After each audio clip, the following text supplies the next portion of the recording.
Welcome to the Outhouse Lounge, where we relax and talk about things. I'm Chris Cordani, your host, and yes, I know if I want to stay on YouTube, I should probably change the tagline, but we'll get to that at another time. I've talked about some of the hard-hitting subjects on this program, like which cool movies Eddie Deason was in, and what sitcoms had to include kids just to pull up ratings, which obviously didn't work almost all the time.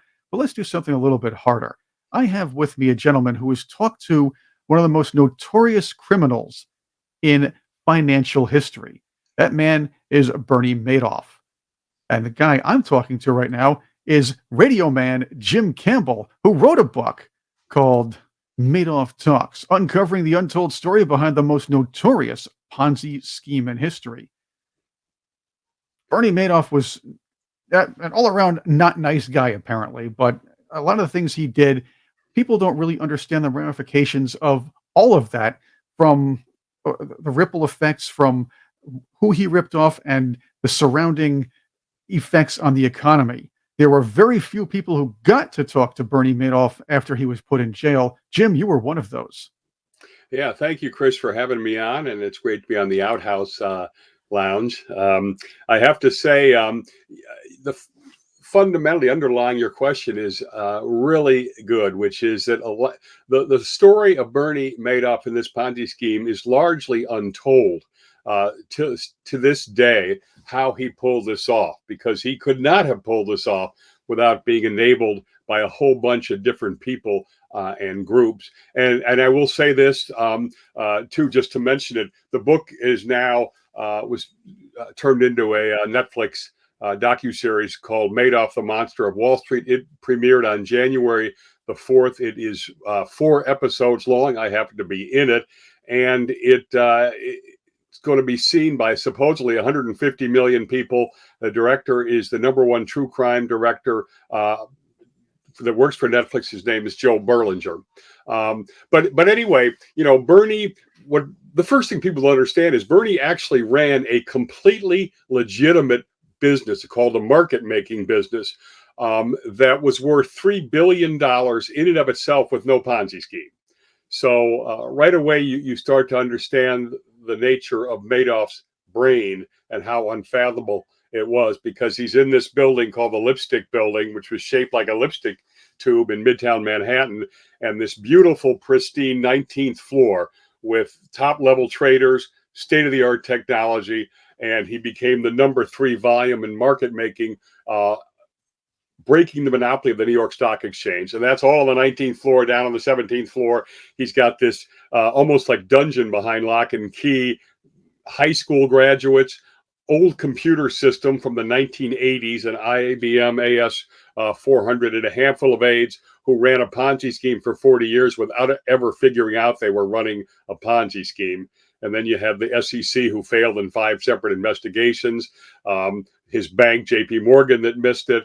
The feeder funds who were sending him money were taking essentially bribes and fees back from him, not to do ask any questions. And obviously, we can go into detail on any of that you want. But you're right. The guy had a closet that he was working out of or he had people working out of in New City.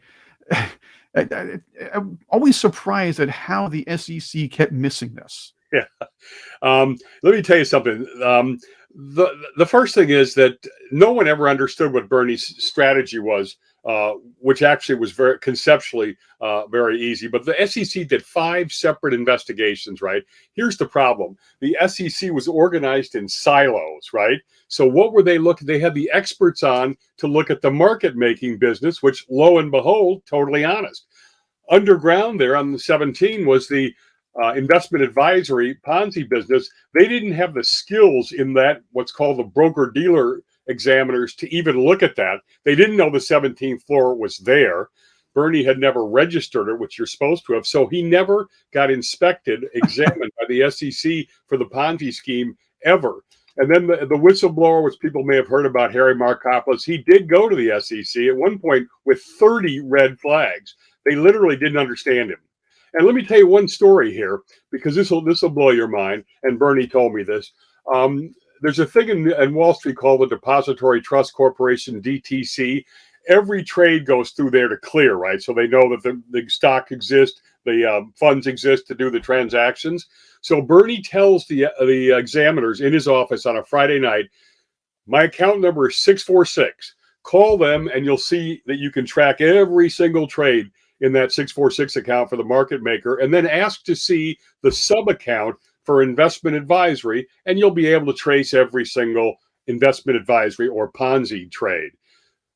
The SEC did not make that 5-minute phone call, and they would have found that 646 sub account did not exist, and not a single trade had ever been made there in the sub account. And never trust the government. They didn't make that friggin' phone call. And never trust the government. Terminally lazy employees who like their cushy jobs don't want to do the extra few minutes of checking. That's what happens. The other thing is, though, about Bernie Madoff, and I'm sure a lot of people in the business world and people that knew him thought, hey, this guy couldn't possibly be ripping anybody off. He seems to be coming back with lots of money. I know there are red flags, and this money seems a bit too good to be true, but he was a legit guy. As a matter of fact, he was a huge bigwig in tech. He was the Nasdaq chairman. Yep. You know, you're exactly right there. He treated his customers in a pristine, honest way, always got them the best price and took care of them. He ran the firm as a family. He would pay for honeymoons, sudden medical expenses. On Wall Street, he developed a great reputation with the SEC. Not only did he was he chairman of Nasdaq, he created Nasdaq essentially, taking separate exchanges around the country and basically combining them on a computer screen. So he was basically a king of Wall Street in that sense. So you're absolutely right. He had very high credibility. This leads me to the next question. When did it turn around for him? What was that time, at least from what you learned through talking with him? And I want to get to that access and how you got to talk to him in a little bit. But where do you see as that time where Bernie Madoff thought, you know what, I'm doing pretty well here, but if I just kind of sneak in a little bit and maybe cheat a little bit, I'll make a lot more. And then after that, where was the point where it started snowballing and it fell out of control for him? Yeah, that's a really good question, because the answer will also blow you away. You would assume if you're running a legitimate business and all of a sudden maybe there was a little loss here, and you would think, oh, I'm going to make the classic gambler's mistake. I'm going to double down.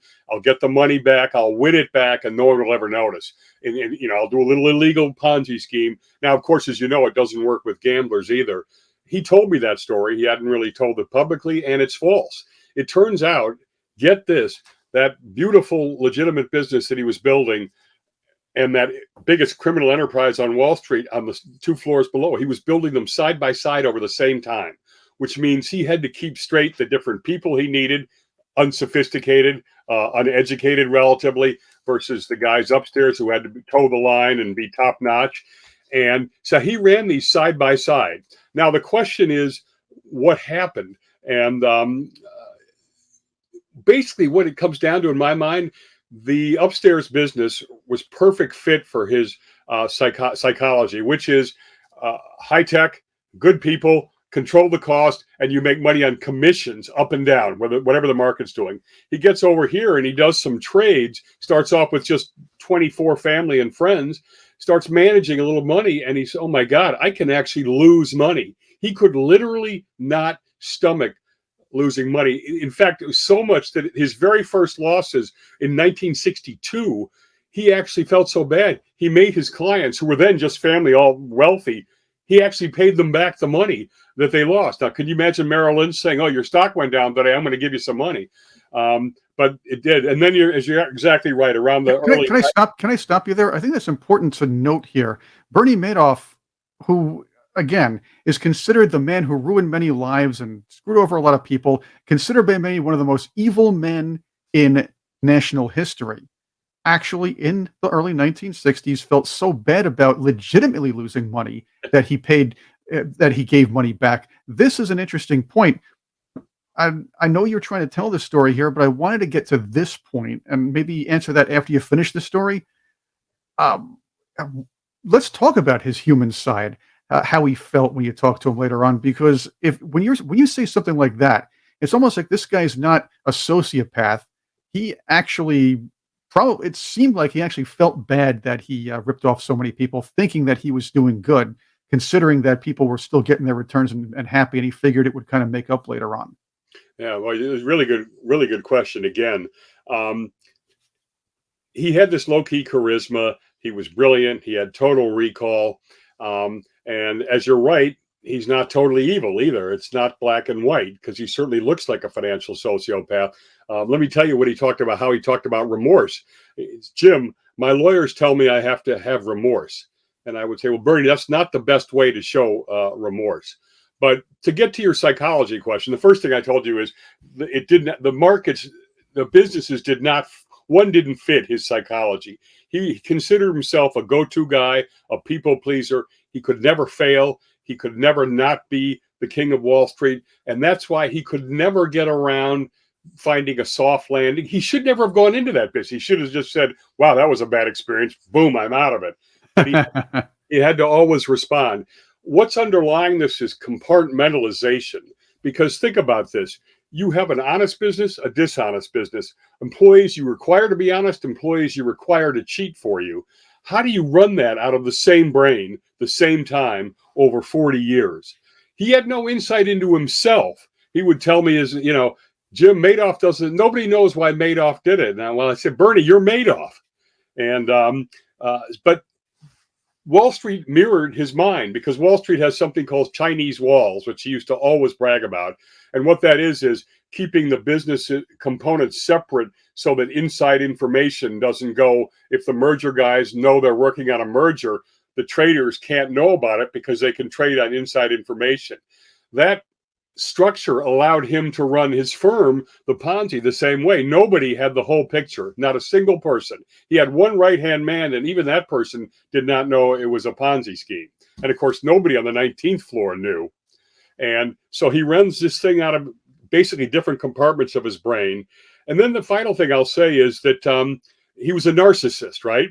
And narcissists don't have remorse, are totally focused on maintaining the perception of how great they are, how that they're perfect, that they can't make mistakes. One of the reasons you can say that he didn't tell us, his family didn't know, which was, I was the first guy to come up with that, by the way. Everybody else thought they had to know, was because Bernie would never have admitted to them that he had to turn to crime to keep the business going.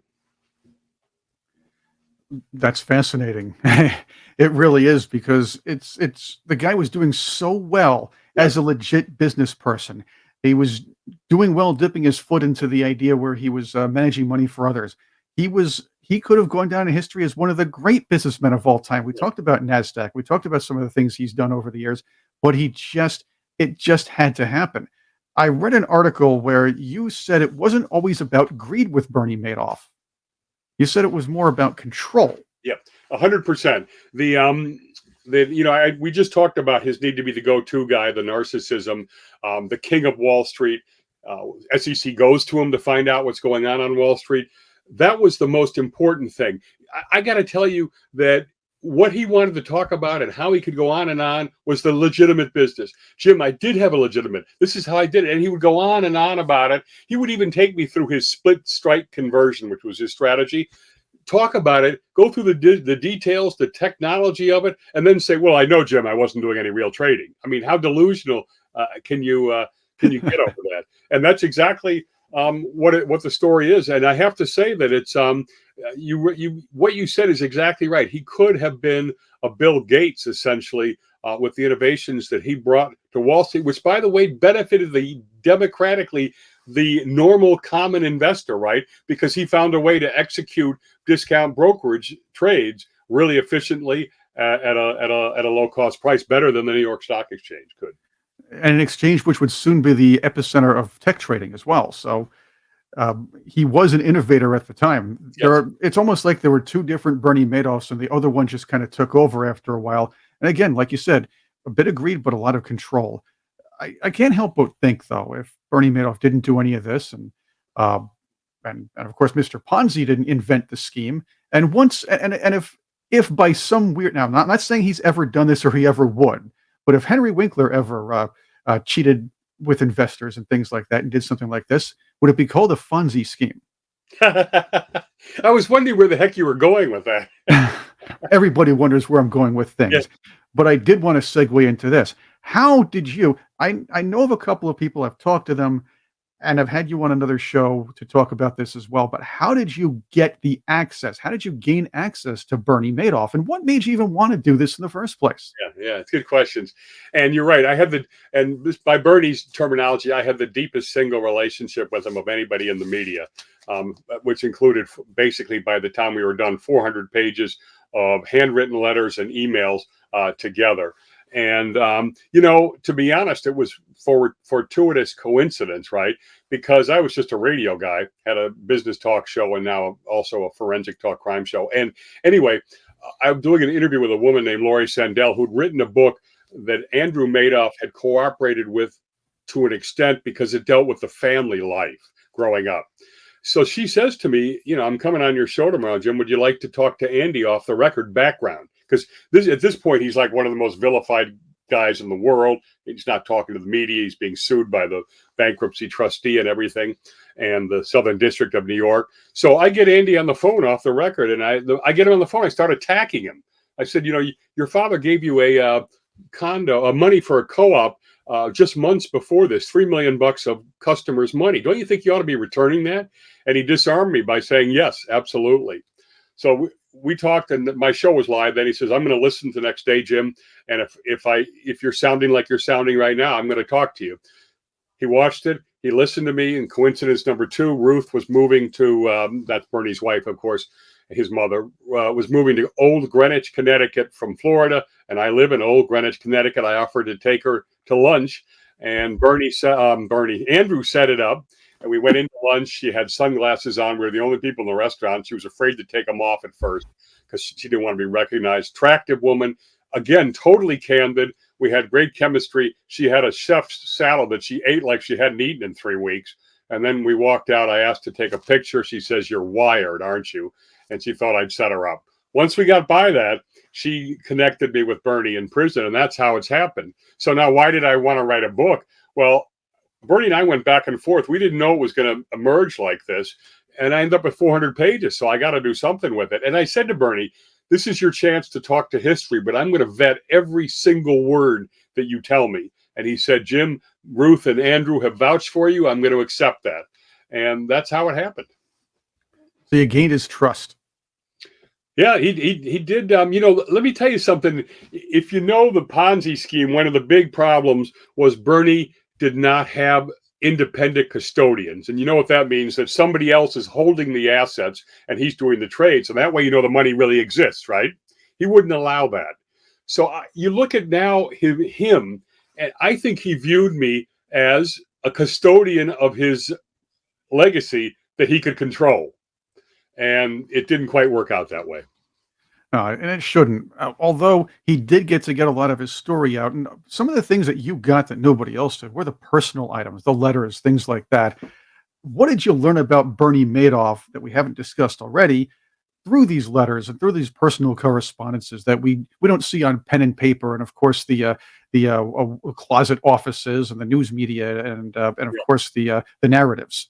Let me tell you, first off, what blew away the CBS Sunday morning correspondent when I was on them right before the book came out, 2 days. And that is, from the very start, when he was doing handwritten letters, as he got older, he had a stroke there, he turned to email. But even the very first letter to me was 7 pages, single space, beautiful script. And remember, he's never met me. He doesn't know me. And we showed on CBS side by side the letter he wrote apologizing to Andrew and his girlfriend named Catherine Hooper. And it is literally, dear, Andy and Catherine, I'm so sorry, Dad. Not even love, Dad, but I'm so sorry, Dad, or I'm sorry for everything, I think. But in any event, it's one sentence. And he's written somebody, which means, that's the narcissism. He wanted to convey, he was compelled, to get his story across. And he was very open, though. I would beat him up on any question. He'd answer anything. A lot of it turned out to be lies. But he was pretty intimate, and he just wanted to constantly show that he knew what he was doing, and the story of the business, and he was being unfairly attacked by this bankruptcy trustee who he said was an idiot. And remember, and I don't know if folks know this, but there's a group, these big investors, there was 4 that he called the big 4. They bailed him out when he had trouble. The biggest guy, Pickauer, took out $7 billion. Bernie only stole $900 million. So this guy took out 8 times as much and came to have the power to extort Bernie to get better returns. And Bernie hated him, came to detest him. And I would get all this stuff, on Pickauer. And he was really wanting to even the tables on these guys and on the bankruptcy trustee and on Harry Markopoulos, who he told me was a complete idiot, which of course is completely the opposite of Harry. And I'll tell you something, just to show you how passive aggressive and how controlling Madoff was. Pickauer is an example. And this is not in the book and has not really been revealed. Madoff had an affair with Pickauer's wife. Boy! Think about that for passive aggressive. And in fact, so I could actually see this in the background. The guy's trying to extort Bernie Madoff and insulting him and things like that. He's like, "Yeah, well, I had your wife." Let me tell you something. You talk about you're right. George Costanza. That's the George Costanza comeback. Yeah, when his anger is like that, he we didn't talk on the phone because you could only talk 15 minutes. Can't tape it, and then he'd have to get right back in line versus 400 pages. But he did call the house once, and you have to call collect from the prison. He was in Butner. I wasn't there. My wife takes it and turns the call down. He was so friggin' pissed at me. Oh, no. You don't turn a Bernie Madoff phone call down. What is with you? Oh, man. I have to tell you also, I want to stick this in there a little bit, though. He became the bane of Met fans for a while, too, because apparently Bernie Sanders was... I said Bernie Sanders because I look at the hair. But anyway, Bernie Madoff, one of his clients, from what I understand, were the Wilpon family, and it kind of hurt the Mets' finances, or at least supposedly did. The Wilpons denied it, but they did make some pretty, let's say, cost-cutting measures after the whole scandal. Let me talk about the Mets, because that's a really interesting thing. First off, Madoff gave them 21% returns.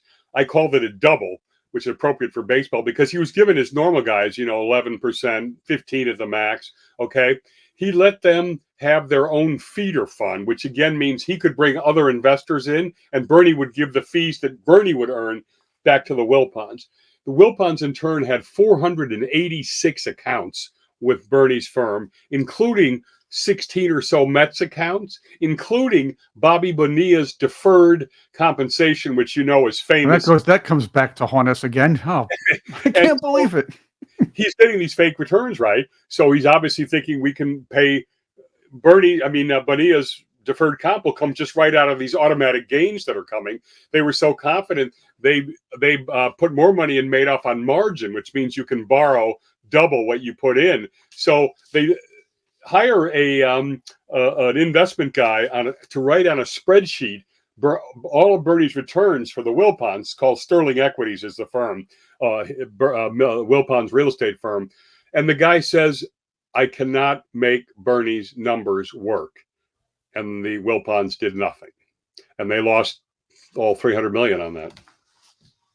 And what you're saying, though, and this is something that Met fans should take into account here, what you're saying is they were receiving lots and lots of money beforehand, yet they were still too cheap to sign the big players.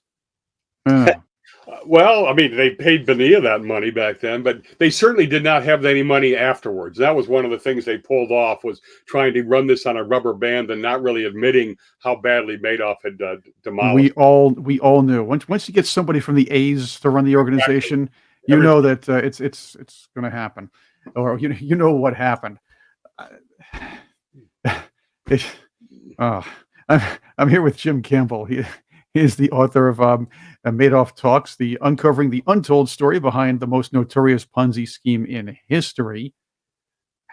When were you approached by Netflix, or did you or how did this kind of work out where the Netflix series was put together?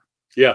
That's another amazing story, really. When I was doing this book, Chris, I had a dream that maybe somebody would do a documentary, say 2 years down the road, right?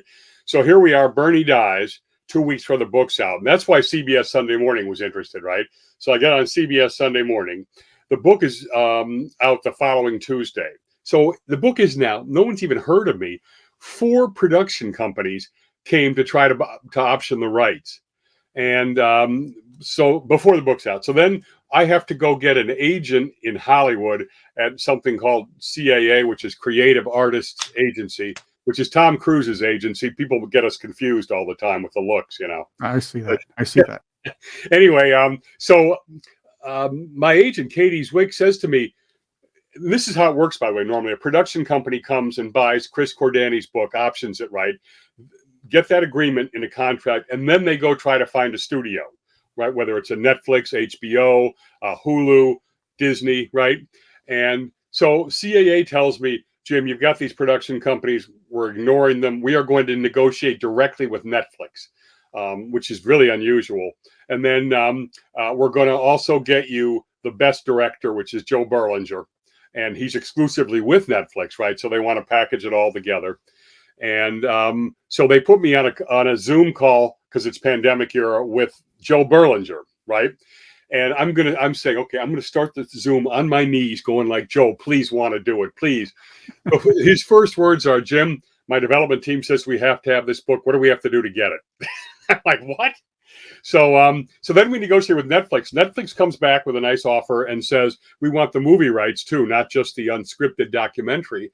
And I tell my agent, remember, I'm nobody. I said, I don't want to sell the movie rights in the same deal, because obviously I could get more money separately. Netflix comes back and says, nope, part of the deal has to be there.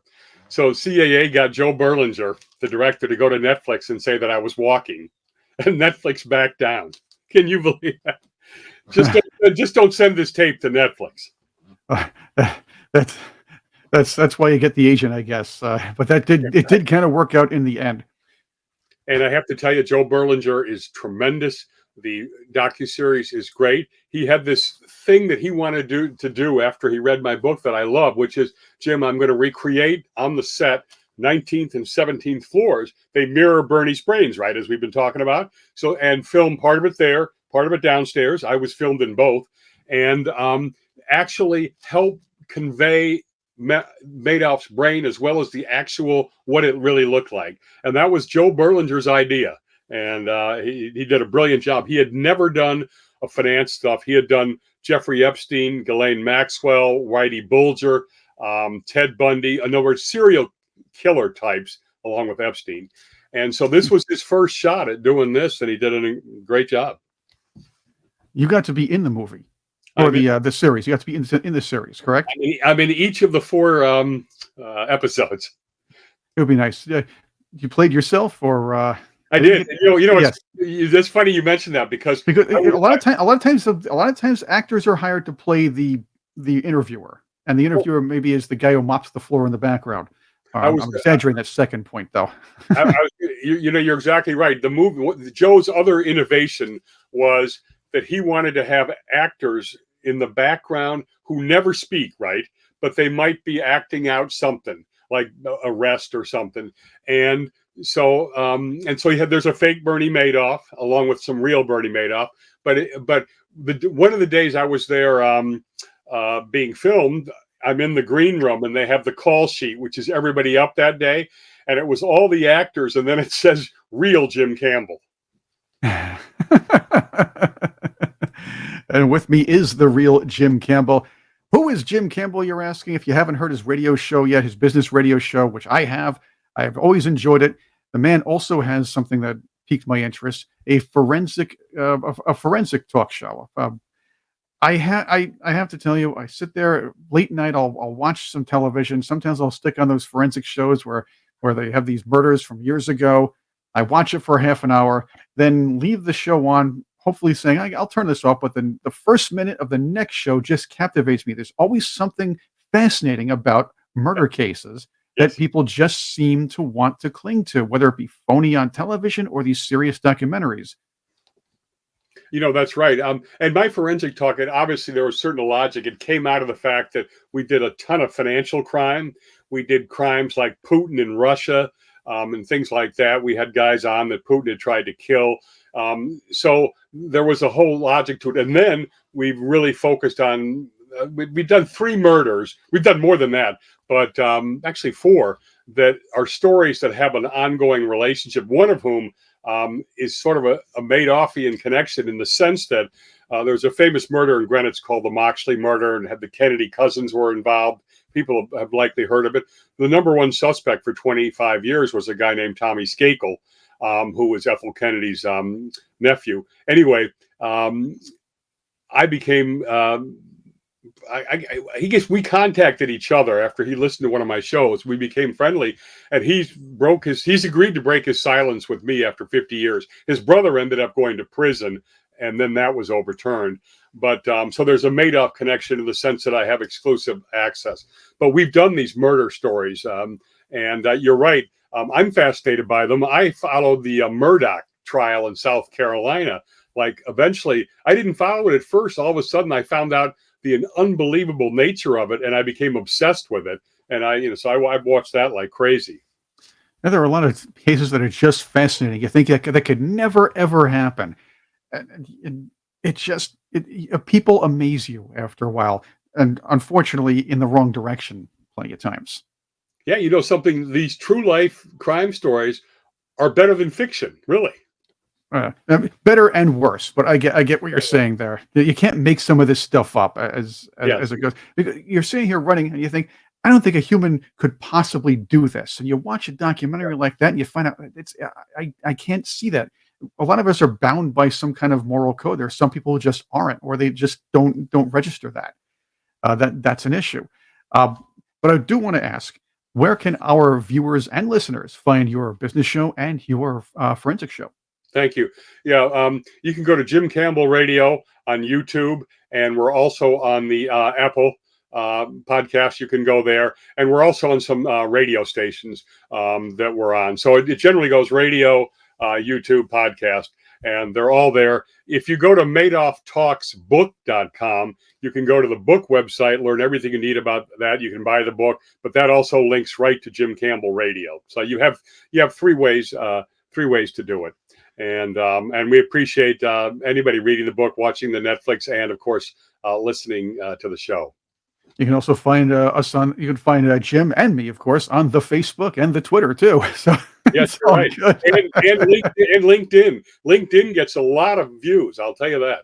It does, especially on the business end. If you're a business guy, you have your business shows. People are always starving for something good like that, and your show is definitely way up there. Jim, thank you again for being with us on the Outhouse Lounge. It's my honor, Chris, and to see you again. I know you did a great job working with Gary, and thanks for having me on. And it's a great story. I appreciate your audience listening. Well, thanks for coming on, and thank you all for joining us here on the Outhouse Lounge.